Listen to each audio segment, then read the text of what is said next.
अस्सलामुअलैकुम नाज़रीन, आप देख रहे हैं अदारिया न्यूज़ और मैं हूं आपकी मेज़बान ज़ुबारिया रहमान। नाज़रीन, मुल्क के वज़ीर आज़म इमरान खान साहब जहां इस वक्त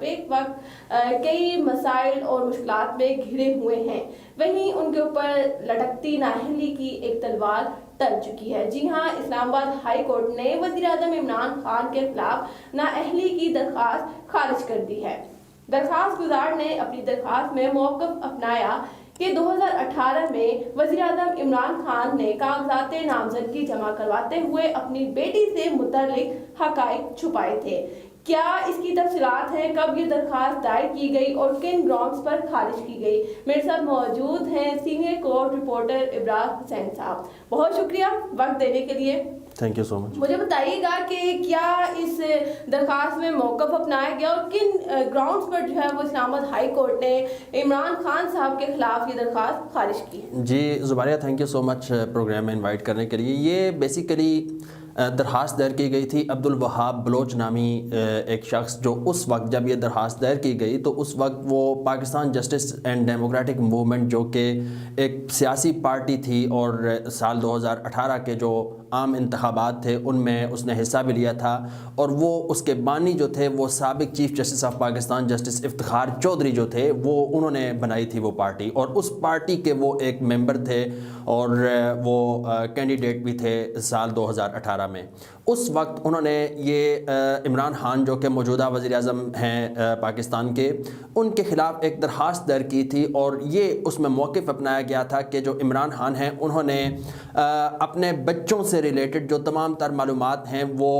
कागज़ात नामज़दगी जमा कराते वक्त वो फ़राहम नहीं की। बिलख़ुसूस उनका जो है वो उन्होंने इस बात की निशानदही की कि सीता वाइट जो कि अमरीकी खातून थी, उनके बतन से जो पैदा होने वाली बेटी है टेरियान वाइट, उनके हवाले से उनका कहना था कि ये दर हकीकत इमरान खान की बेटी हैं, लेकिन उन्होंने कागज़ात नामज़दगी में इनको अपनी बेटी के तौर पर डिक्लेयर नहीं किया। तो इस तरह उन्होंने कौम के साथ एक झूठ बोला है और इस तरह वो सादिक और अमीन नहीं रहे, लिहाजा उनको नाअहल करार दे दिया जाए। ये चूँकि मैं वाज़ेह कर चुका हूँ कि जब ये दरख्वास्त दायर की गई थी तो उस वक्त ये अब्दुल वहाब बलोच नामी जो शख्स हैं, ये Pakistan justice and democratic movement के एक रुकन थे, लेकिन कुछ ही अरसे के बाद इन्होंने जब पाकिस्तान तहरीक इंसाफ को ज्वाइन कर लिया। अभी ये पाकिस्तान तहरीक इंसाफ के हैं और अभी डिप्टी अटॉर्नी जनरल भी हैं सिंध में। अब चूँकि ये इनका ताल्लुक पाकिस्तान तहरीक इंसाफ के साथ है, अभी इन्होंने एक जो है वो CM फाइल की अदालत के अंदर, और उसमें यह मौक़िफ़ अपनाया कि वो इस जो दरख्वास्त दायर की गई थी उसको वापस लेना चाहते हैं। तो डेफिनेटली अदालत ने वो दरख्वास्त उनकी वापस ले ली। जब दरख्वास्त गुजारी ये इस्तदा कर रहा है तो अदालत ने वो वापस कर दी और उसको निपटा दिया और उसको डिस्पोज ऑफ कर दिया। इस तरह जो एक तलवार लटक रही थी, ये वो केस है ज़ुबारिया के जो वक्तन इमरान खान के लिए दर्द सर बनता रहता है। ये सीता वाइट के बतन से पैदा होने वाली जो बेटी है उसकी टेरियन वाइट, उसके हवाले से तो ये मामलात थी, और इस पर जो है वो अदालत ने ये दरख्वास्त जो है वो खारिज कर दिया। इमरान खान साहब की अगर ज़ाती हैसियत की बात की जाए, उनकी ज़ात की बात की जाए, तो इस किस्म के बयानात या इस किस्म के इल्ज़ामात आए रोज़ उनके ऊपर लगते रहते हैं। जैसे हाल ही में जस्टिस वजीहुद्दीन ने भी एक इल्ज़ाम आयद किया कि जहांगीर तरीन साहब माहाना 30 लाख और उसके बाद 50 लाख तक का खर्चा देते रहे थे। इसके खिलाफ काबीना ने फैसला भी किया था कि अगर ये साबित ना कर सके हम एक केस दायर करेंगे जस्टिस साहब के खिलाफ, और जस्टिस साहब ने ये भी कहा था कि उनके पास सबूत मौजूद है। तो इसके बारे में भी ज़रा तफसीलात फराहम कीजिएगा कि क्या वजह बनी कि इमरान खान ने फैसला किया कि हम कोई भी कार्रवाई नहीं करना चाहते। देखिए, दर हकीकत बात यह है कि जस्टिस वजीहुद्दीन जो कि साबिक जज हैं, उनके हवाले से आपने बात की तो वो एक अपराइट शख्सियत हैं और उनकी क्रेडिबिलिटी के ऊपर मैं कोई सवाल नहीं उठा सकता। ताहम एक बात ज़रूर कहूँगा कि if we talk about the last topic जो हम डिस्कस कर रहे थे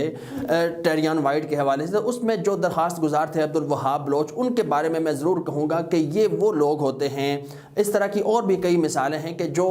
दर हकीकत सियासी मफादात जो है वो हासिल करते हैं, और जब इनके मफादात जो है वो उनको मिल जाते हैं तो उसके बाद वो अपने मौक़िफ़ को छोड़ देते हैं। देखें, जब इन्होंने ये केस दायर किया अदालत के अंदर तो उस वक्त بعد یہ Pakistan justice and democratic movement کے ایک رکن تھے، لیکن جب ان کو اس وقت یہ پی ٹی آئی کے تھے، اس سے یہ صاف ظاہر ہے کہ جب ان کو مفاد حاصل ہو گیا تو اس کے بعد انہوں نے اپنا موقف وہ تبدیل کر لیا۔ اس طرح کی ایک نہیں بے شمار جو ہیں وہ مثالیں پاکستانی سیاست کے اندر موجود ہیں۔ یہ سیاسی جو چہرے ہیں، اگر ان کی ساری جو باتوں کو اگر کھول کر سامنے رکھا جائے تو بہت سارے سیاسی چہرے ہیں وہ بے نقاب ہو جاتے ہیں۔ شوکت ترین کی آپ دیکھ لیں کہ یہ جو موجودہ وزیر خزانہ ہیں، جب یہ پاکستان تحریک انصاف انہوں نے جوائن نہیں کی تھی، چند ہی دن قبل جوائن کرنے سے چند دن قبل یہ کیا جو ملکی جو معاشی پالیسیاں ہیں ان کے اوپر شدید تنقید کر رہے تھے، لیکن ابھی وہ ان کا موقف کچھ اور ہے۔ تو یہ ایکچولی سیاسی مفادات ہوتے ہیں، ویسٹڈ انٹرسٹ ہوتے ہیں۔ تو میں سمجھتا ہوں کہ عبدالوہاب بلوچ جو ہیں انہوں نے عدالت کا وقت ضائع کیا ہے اس طرح کی درخواست دائر کر کے، یا تو اس کو فالو کرتے، اس کی پیروی کرتے۔ اور کیسے ممکن ہے کہ جب 3 سال قبل ان کا موقف اور تھا، ابھی ان کا موقف اور ہو گیا ہے؟ تو یہ صاف ظاہر ہے کہ انہوں نے ایکچولی ایک قسم کی بلیک میل کرنے کی کوشش کی پاکستان تحریک انصاف کو، اور اگر یہ کہا جائے کہ پاکستان تحریک انصاف بھی بلیک میل ہو گئی تو یہ بھی کوئی بجا نہیں ہوگا۔ عمران، آپ ایک سینئر کورٹ رپورٹر ہیں، آپ مجھے بتائیے گا کہ جو الزام جسٹس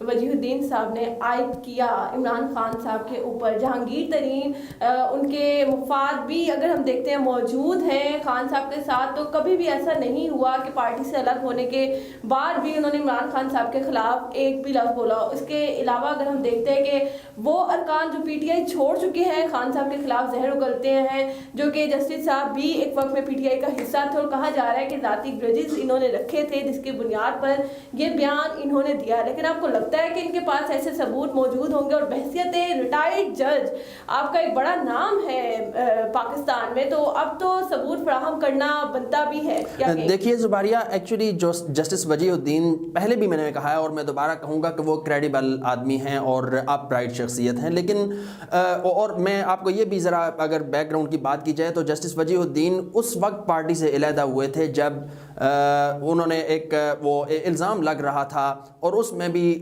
جو یعنی پارٹی کے اندر جو الیکشن تھے اس میں دھاندلی کا الزام لگا تھا۔ تو اس وقت چونکہ کمیشن جو بنایا گیا تھا وہ جسٹس وجیہ الدین اس کے سربراہ تھے، اس کمیشن کے پارٹی کے اندر جو کمیشن بنایا گیا عمران خان کی جانب سے، لیکن جب وہ کمیشن کی رپورٹ آئی تو اس میں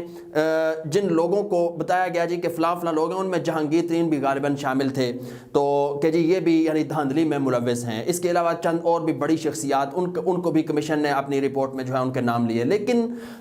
جب یہ چیز جو ہے وہ عمران خان کے سامنے گئی تو شاید عمران خان اس کو ہضم نہیں کر سکے اپنے ہی بنائے ہوئے جو کمیشن ہے اس کی رپورٹ کو، تو اس طرح جو ہے وہ انہوں نے پارٹ ویز کرنے کا جو ہے نا فیصلہ کیا تھا، اور یہ علیحدہ ہو گئے تھے پارٹی سے جسٹس وجیہ الدین۔ لیکن جو موجودہ آپ جس چیز کا ذکر کر رہی ہیں، اس میں سمجھتا ہوں کہ جو جسٹس وجیہ الدین کا الزام ہے کہ جو بنی گالا جو ہے اس کے اخراجات جہانگیر ترین اٹھاتے تھے، اس کو جہانگیر ترین جو ہے وہ ڈینائی کر چکے ہیں۔ ظاہر پارٹی تو ڈینائی کر ہی رہی ہے، لیکن جہانگیر ترین جو اس وقت ناراض رکن سمجھے جا رہے ہیں وہ بھی اس کو ڈینائی کر رہے ہیں۔ جب لینے والا وہ بھی نہیں مان رہا، دینے والا جس کے اوپر الزام ہے کہ وہ جو ہے وہ اخراجات چلاتا تھا وہ بھی نہیں مان رہا، تو میرا خیال ہے کہ جسٹس وجیہ الدین کا جو بیان ہے یا ان کا جو موقف ہے اس کی کوئی قانونی حیثیت نہیں ہے until and unless کہ وہ اس کی انکوائری ہو اور وہ کوئی ڈاکیومنٹ سامنے لے کر آئیں جس سے یہ